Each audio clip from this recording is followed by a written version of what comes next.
My name is David, and I need to tell you something I should have realized 40 years ago. I built a company worth $200 million. I had the corner office, the private jet, the house on the beach. People called me a success story. Business magazines wrote about me. Young entrepreneurs wanted to know my secrets. But here's what nobody knew. While I was building that empire, I was destroying the only things that actually mattered. And by the time I figured it out, it was too late to fix most of it. I'm 76 years old now. My company's gone, sold it years ago. The money's still here, but honestly, I'd trade every penny of it to go back and do things differently. And no matter your age, if you're grinding away telling yourself just a few more years, I need you to hear this story, because I was you, and I was wrong about everything. Let me take you back to 1978. I was 30 years old, newly married to Sarah, and I'd just started my own business. Everyone thought I was crazy, but I was determined to prove them wrong. The first 5 years were brutal. 80, 90-hour weeks.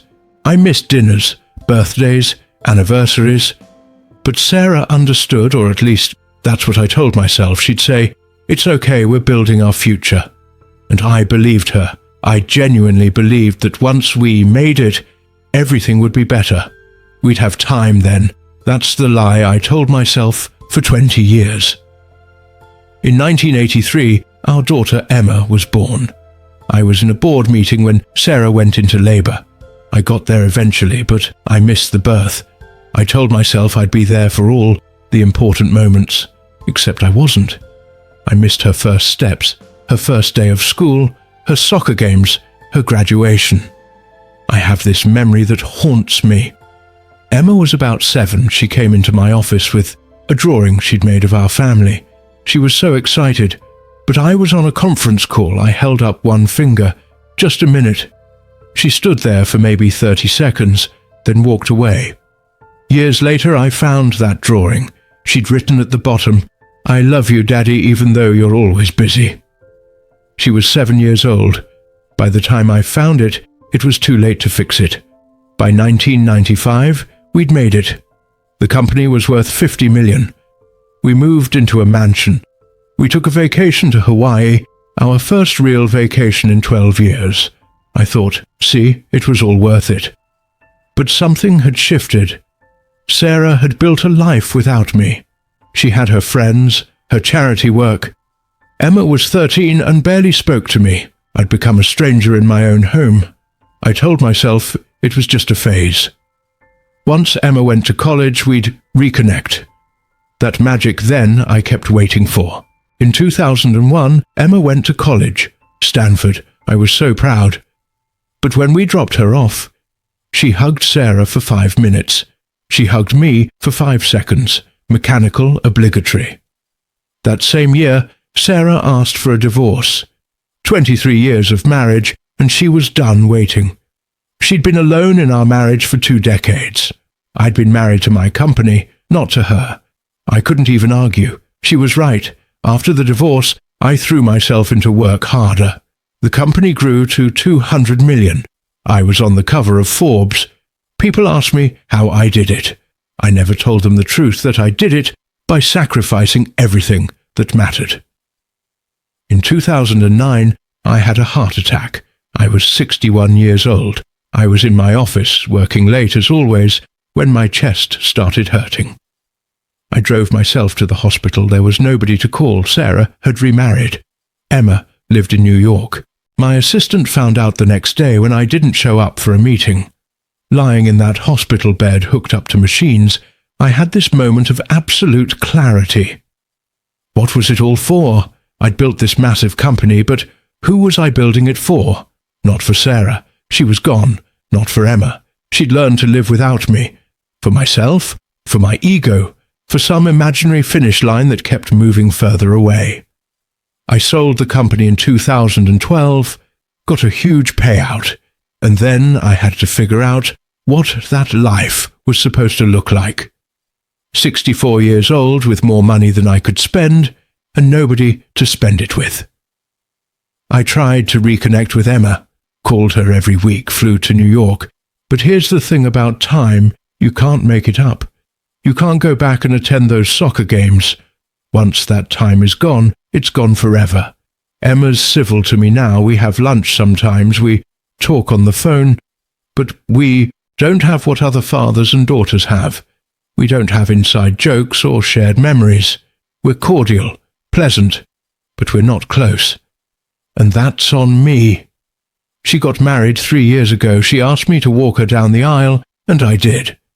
But when she gave her speech at the reception, she talked about her mum, about how Sarah had been there for everything, how Sarah had taught her to be strong, how Sarah had shown her what it meant to be a good person. She thanked me for coming. That was it. She thanked me for showing up to her wedding, like I was a guest, not her father. That night, back in my hotel room, I cried for the first time in decades, because I'd missed it all, the moments that actually mattered. I'd been so busy building something I thought was important that I'd missed watching my daughter grow up.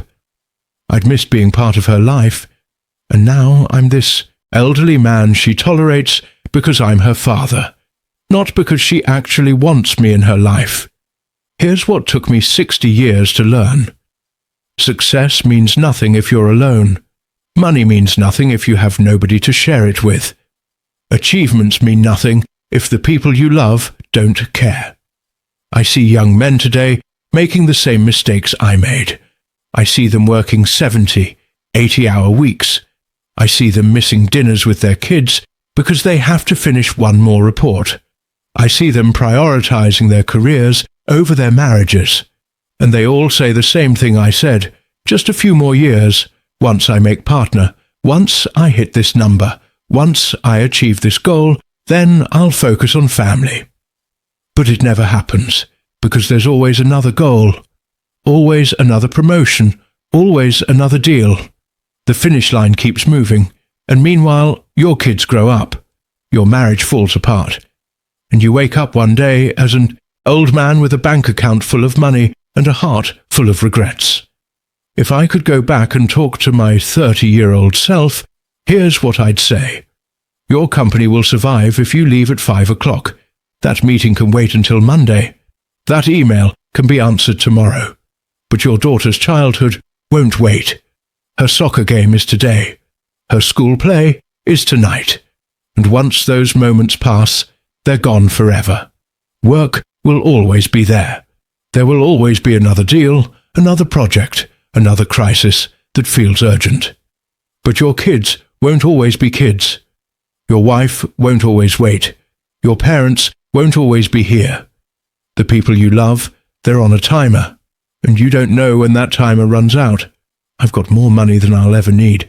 I've got investments and properties and a retirement fund that could support 10 people for a lifetime, but I'd trade it all, every single penny, for one more day with Emma when she was 7, for one more evening with Sarah before I pushed her away, for the chance to show up and be present instead of always being somewhere else.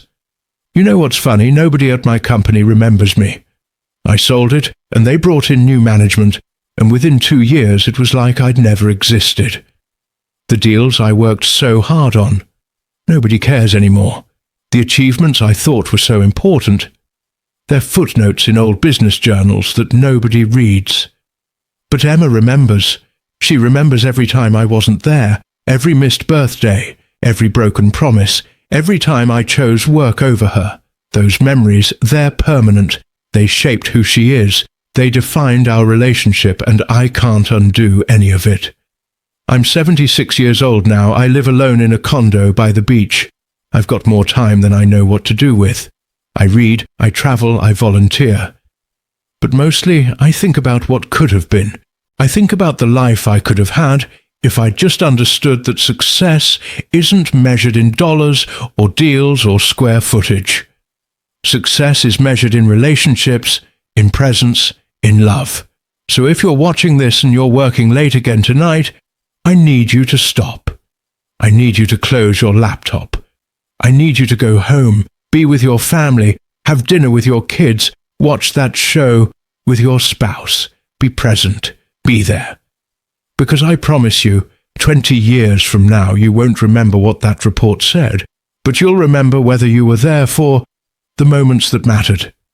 And if you're thinking, but I'm different, my situation is different, I'm building something important. I thought that too. Every man who makes this mistake thinks he's different. But we're not. We're all the same. We all think we have more time than we do. We all think family will wait. We all think we can make it up later. You can't. I learned this lesson 40 years too late. Learn it now. Go home. Be present. Choose your family. Because at the end of your life, nobody's going to care about your career accomplishments. But the people you love, they're going to care whether you are there. And if you're not careful, you'll end up like me, rich, successful, accomplished, and completely alone. If this story makes you uncomfortable, good. It should. If it makes you want to change something, even better. Don't wait. Don't tell yourself you'll do it tomorrow or next year. Do it today. Do it now, because time doesn't care about your plans. Time just keeps moving, and one day you'll run out of it. Leave a comment and tell me what you're going to do differently. Hit that subscribe button if you want to hear more from someone who learned everything the hard way. Share this with anyone who needs to hear it, and then close your device and go be with the people who matter, because trust me, they matter more than anything else ever will.